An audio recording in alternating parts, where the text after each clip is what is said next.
Hey everyone, welcome to my channel. This is Harika. So in previous video, as a part of the use cases on UiPath VB apps, we have seen the part one, which is entering the item and the price and clicking on the add to expenses will provide you, adds the information into your data service. And the next thing is it will create an entity record there, right? So that we have seen. Now we will progress it to the next step. As I've mentioned you, we will see the more complex step now. Okay, so as a part of part two, I am going to show you how we can actually proceed with doing the calculations, right? So I'll also show you the data service. So if you're someone who is watching this video without watching the part one, then highly I'll recommend you to watch the part one, because in part one I have explained everything, like this clear explanation on the demo what we are going to see, and how you can create a data service and how you can actually utilize them in your apps, and how you can do the computations, and some brief introduction about your UiPath VB apps if you don't know anything prior to that. So I don't wanted to spend much time on the same concepts here. So I would advise watch the pre part one of it. I'll give the link of that in the description. You can just check out that video, which will be very helpful and easy for you to follow up the part two.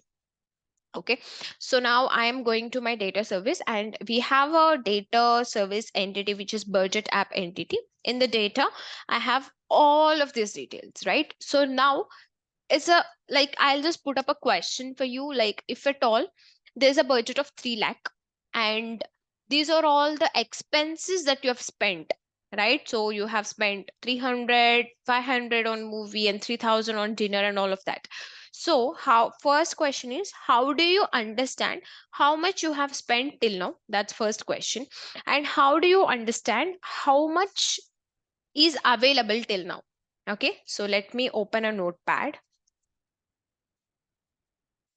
So if I just go to my notepad, okay, so here, so how do you understand how much you have spent till now? First question. And the second is, how much is available in your wallet? Okay, so that's my second question. Okay, clear? So how do you understand? You should sum all the items or all the expenses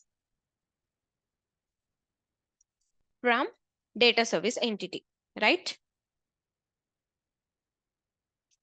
Entity, first thing.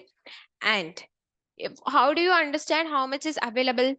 From the total budget, if you minus this amount, how much you have spent till now, if you minus this, you will get this amount. Clear? So this is the whole thing that you have to do.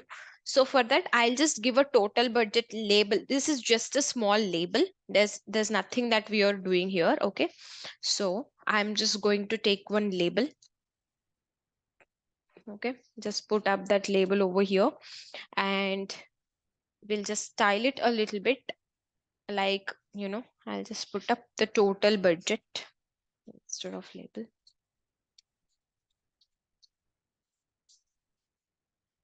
Total budget, save, change this to white and increase the font to 34. Okay, and then keep it bold. Okay, fine. So this is the total budget, and just take one more label here and then mention the price of your total budget, like 2 lakh, 3 lakh, whatever you wish to have the budget as. Okay, I'll just keep it 3 lakh. Okay, just save this. So I'm having my total budget as 3 lakh rupees. And now what I will do, I'll just add one more label here. Okay, so in this label, what I will do is the text that I'm going to enter is going to change. Okay, is going to change every time. So how it's going to change? This value will be my how much you have spent till now. So how it will come? It will be the variable. Sum all the expenses from the data service entity, right? So for that, what I'm going to do is I'm going to take a variable here. So first I'll delete this. Okay, so I'm going to take a variable over here. So for that variable, I'm going to create an app variable.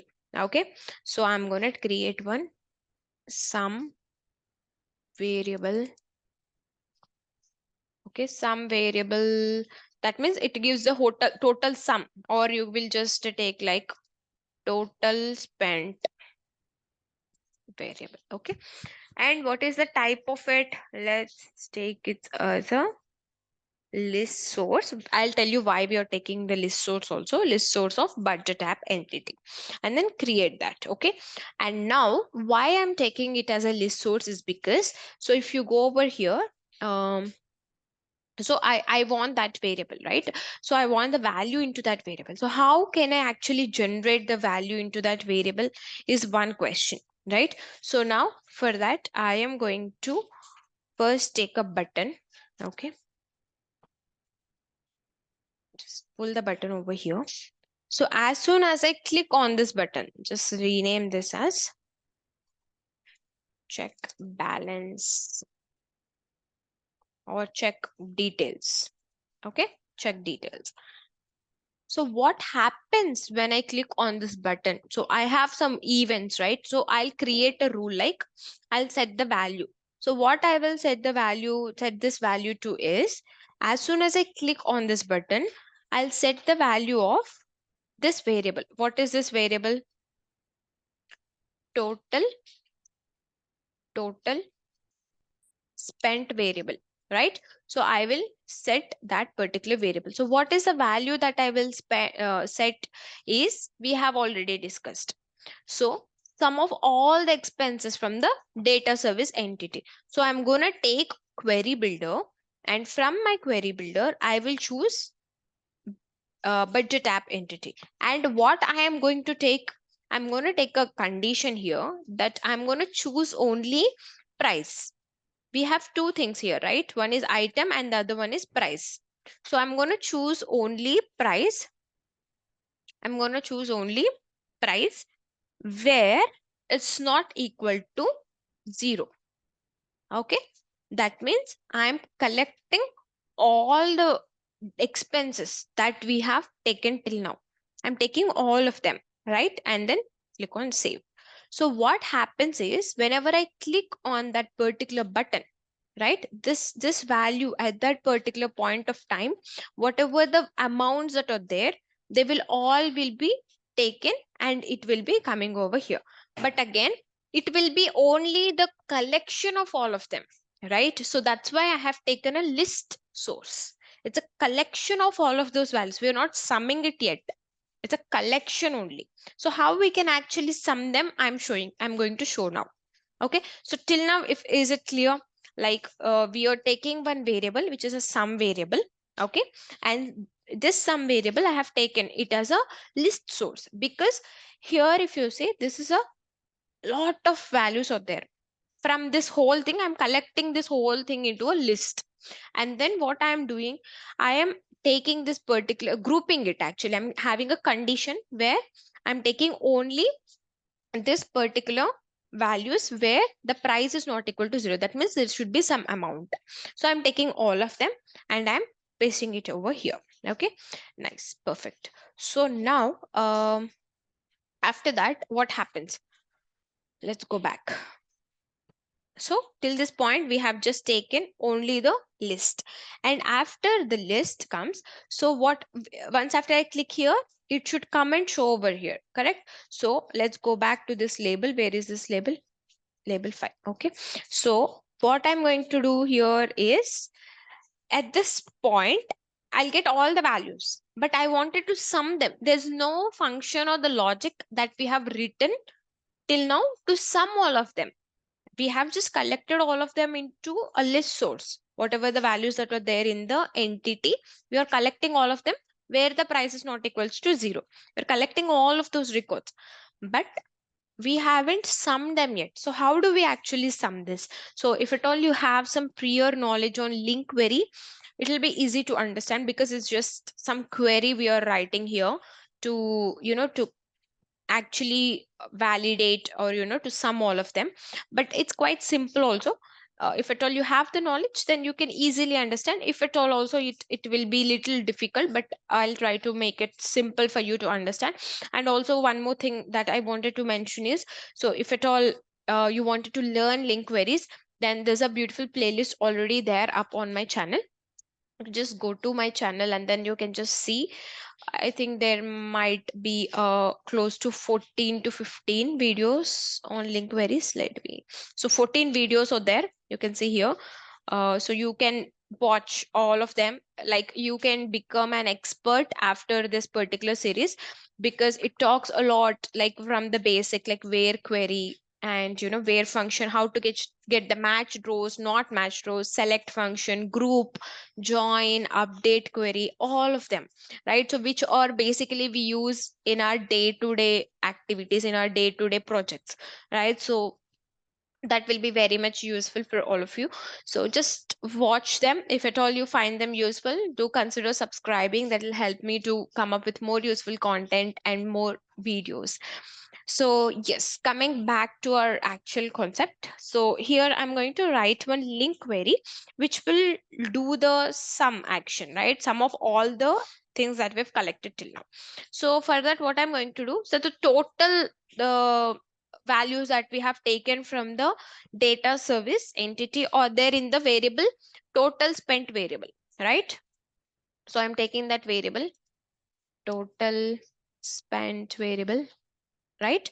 So from that variable, I'm taking the data that's there. And so I have given a clear explanation of how to write this as enumerable and all of that. So why we are writing all of that also in the link query videos. And I'm taking the sum function. Okay, sum of function of x. And what is the row value? So x dot, what is the row value? Price. We wanted to sum all the price, right? So x dot price. And you can see this big error that's coming up. Okay, big error that's coming up. That is because I'll tell you, x dot price, we are taking the price, and that's it. We are just changing to string. Okay, so fine. So why this error has come up? It is actually so long. I'm not able to understand like what this error also at first instance when I've seen this. But this price is basically when you have declared this in the data entity, or sorry, when you are taking this price, this is coming up as a integer, right? So you have to submit as a first you have to convert this into an integer. So for that, I'm just changing this to cint. Okay, and then close it off. That's it. So this is the reason why we are getting this particular error. So I think this is clear. We are just summing up all the values that has a price information over here. And now what I'm going to do is I'm just saving this value. So what happens is it will show you what is the sum till now. So this is the major part. So once after this is done, we will see the other part, which is available amount. That's quite simple when compared to this. So if you are able to understand this part, that will be a cakewalk for you. So let's preview this.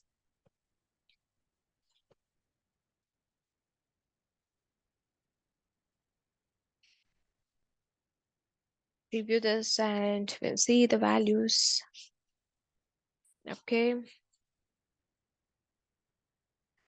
So I hope you're enjoying this particular series. If so, please do let me know in the comments. That will give me a lot of push and it gives me a lot of motivation to come up with new videos. And also, guys, if you're watching my channel since some time and if you're liking the content, I would ask you to consider subscribe to my channel, because my channel is almost close to 5,000 subscribers. So you are, effort will definitely make much sense for addition to my channel. So yes, let's go back here, and then like we know all this information, right? So now let's do a check details, and perfect. So the sum of the all the items or the expenses that we've spent till now is 77,646. So let's do a small one more check. So now let's add one some 10,000 more. Okay, so I will say that I have bought what to say in 10,000, maybe a chair. Okay, I've bought a chair which worth 10,000. So add to expenses. and done, it's added successfully. Now this value should be changed, so check details, 87,000. Perfect, it's updating perfectly, right? So nice. So what is the next step? The next step is very quite simple. I'm just copying and pasting it over here, and maybe you can just take a pause and you can just think about it, what can be the next step. Okay, so that we will get the exact value of the available amount that's there. Because if you see in the notepad, I have asked about how much is available in your wallet. That means we should do the total budget minus how much you have spent till now, right? So what is the total budget? Or you can just take it from here also, main page dot, I'll just do one thing. This one I'll just change the label, rename as total budget. Okay, budget, and this one as expenses. Okay, so now this label I will change as available. Good. So now what I'll do is, in this expression I'll change main page dot, so what is the amount is the budget, right? So budget is a label, sorry, total budget dot value, right? So from the total budget, what we should minus? We should minus main page dot expenses dot value. Okay, so this value will give us. Okay, so again here also you have you just take a pause for some time and understand, like, what is the value, what is the difference that we are seeing over here. Why is this these errors are coming up? Because this is very important to understand why we are getting these errors, because that will only help you to debug it, to understand it better, right? Just take a pause for 2 seconds and try to fix them up by yourself. If not, then I'll help you up. So here I'll just take you one step back. Okay, just we'll save this expression till now. But if you see here, this value is a string, right? So I'm taking it from here. It's a string. And this value, it's a string, right? So, and also if you see here, it is string to double and double to string. Here we are expecting a string as an output, but here we are doing different implicit conversions, right? So for that we have to change them, convert them into first integers, because we are doing a mathematical operation, just subtraction, C int of this, and then we have to change this whole thing from the integer to string. So just end it up with dot to string. That's it. So then we can resolve all of the errors and then save this. So perfect. So now we could able to see the budget, the total expenses, and the total available balance. So now let's go ahead and see how this is working out.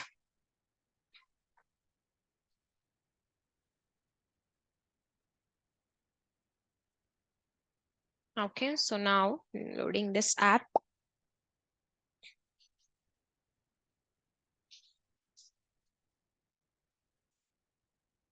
Okay, so now what I'm going to do, once after I click, sorry, we also have to do one more thing, which is, okay, so let's check this out first. Once after I click on check balance, check details, both of them are coming up because this value is integrated with this, right? So once after this value is populated, this value will be generated. So now what I'm going to do here, I'm going to add up a amount that will make our total spent to 1 lakh rupee. Okay, so from 1 lakh, if I have to deduct 87,646, it will be, sorry, from 1 lakh, if I have to deduct 87,646, it will be 12,354. So what I'll do, I'll just make a shopping for 12,354, right? So then this available amount should become, right? I'll add to expenses then successfully added, then this amount should become 1 lakh, this amount should become 2 lakh, right? So just check the details. Perfectly it's coming up. Nice. So the next thing is we could able to see the items that we could add, and how much is the, as and when we add, we can see that the amount spent is changing, amount available is changing. So this is perfect, this is coming up exactly as we expected.